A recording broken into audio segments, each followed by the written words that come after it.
My dear friends, good day. Did we ever tell you that high-level sport requires sacrifices? It's still cool as long as we talk about adapting our sleep or our diet, but it's a little more hardcore when you have to suffer injuries, give up your social life, or family life. Today, we're talking about Violette Morris, one of the most original people ever to be featured on the channel because she doesn't fit into any box. She was able to come out publicly as a lesbian and engage the media.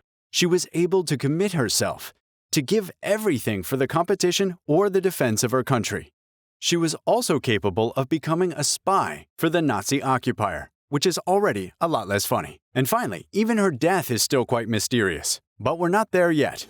Violette Morris was born in 1893 in Paris into a rather well-to-do family, as she was the daughter of a baron, the cavalry captain Pierre-Jacques Maurice, and of Elizabeth Marie-Antoinette Sakaniki, a rich heiress of Palestinian origin. She spends her teenage years with the Sisters of the Assumption Convent in Huy, and it's there that she discovers her first love, sports. Basketball, field hockey, running, and then athletics and swimming competitions that take her to England. She's definitely good at everything. And the worst thing is that before that, she was suffering from physical debility, as they used to say back then. Basically, she was a weakling with no strength, no breath, no stamina, and she's completely reversed that. At 15, Violette was already a hopeful of French sport, and she was not afraid to compete with boys.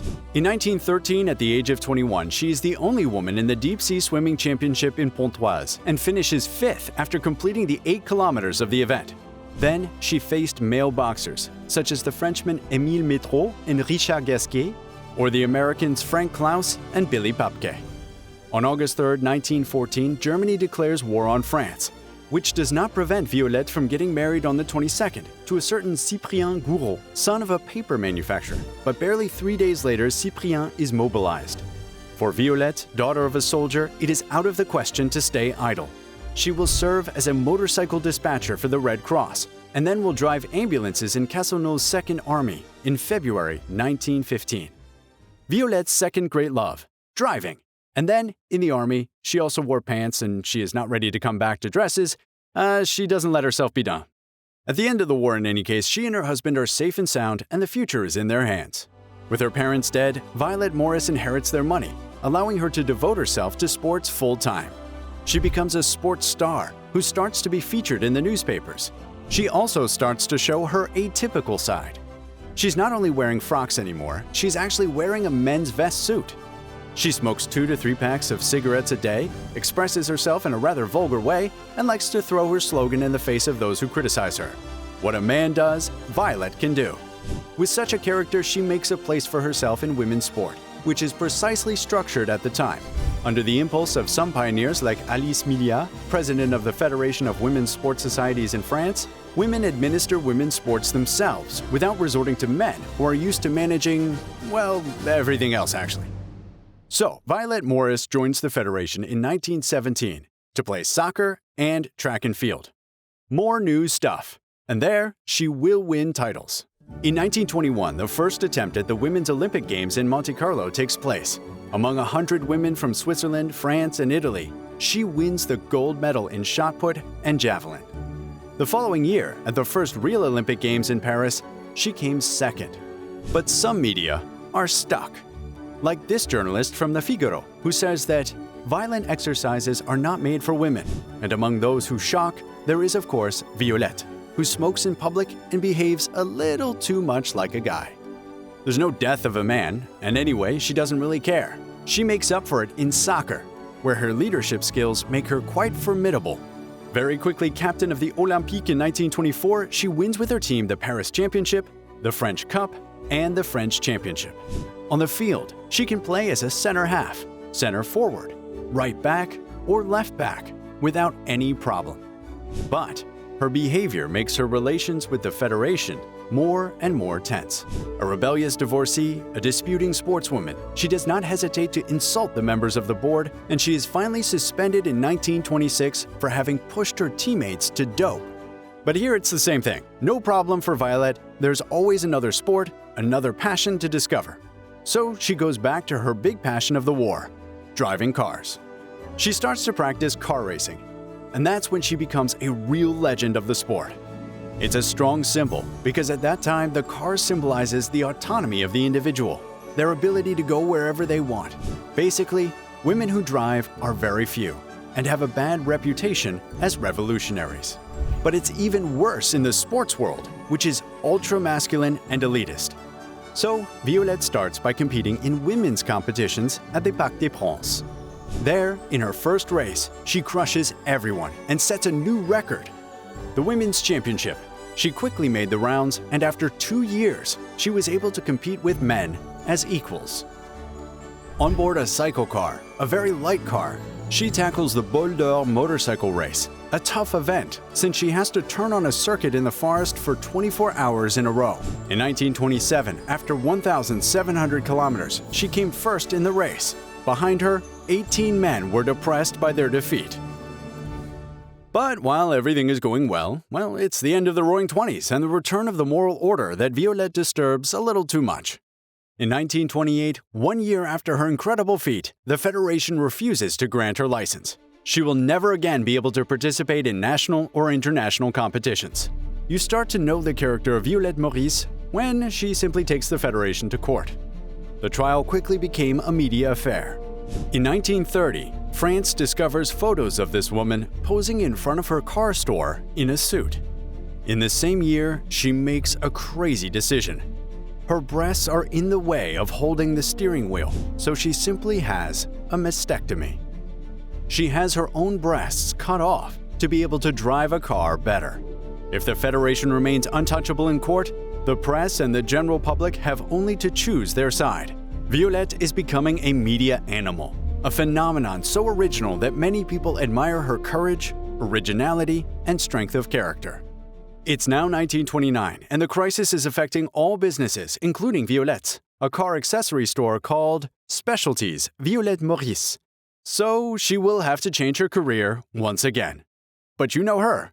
Nothing stops her. If the sportswoman has a good publicity image, she is not a businesswoman. She knows better how to spend money than to bring it in the coffers. Her competitions absorb her, and her store goes bankrupt in 1931. But Violette is already rebounding. She is going to launch herself in the music hall. It must be said that the journalist Hubert Boucher recognizes that she sings admirably. And besides, she already frequents the Parisian artistic milieu with whom she spends all her money. She is a friend of the star Josephine Baker, and she is the companion of the actress Yvonne de Bray, with whom she lives as a couple on board La Mouette, her private barge. There she also hosts a mutual friend, the playwright Jean Cocteau. It is in honor of the Maurice de Bray couple that he wrote Les Monstres Sacrés. The life of madness sometimes overflows a little.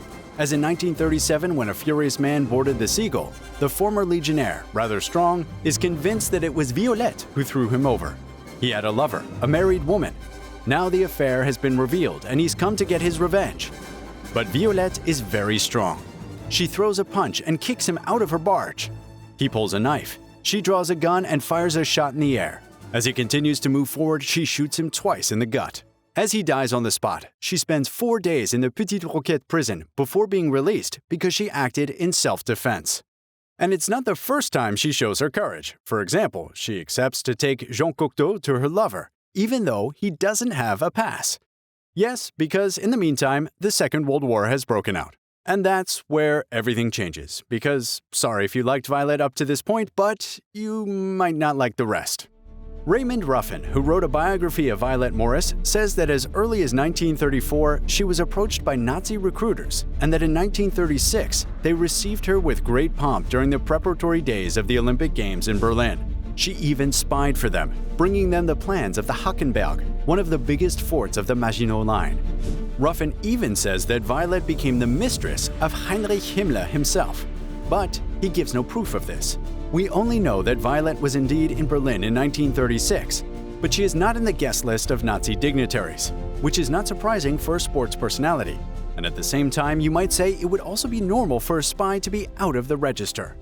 What we do know, however, is that once France is defeated and occupied, Violette will collaborate without fuss with the regime of Marshal Pétain. But Ruffin goes even further. And he even affirms that her commitment goes back much earlier and much further.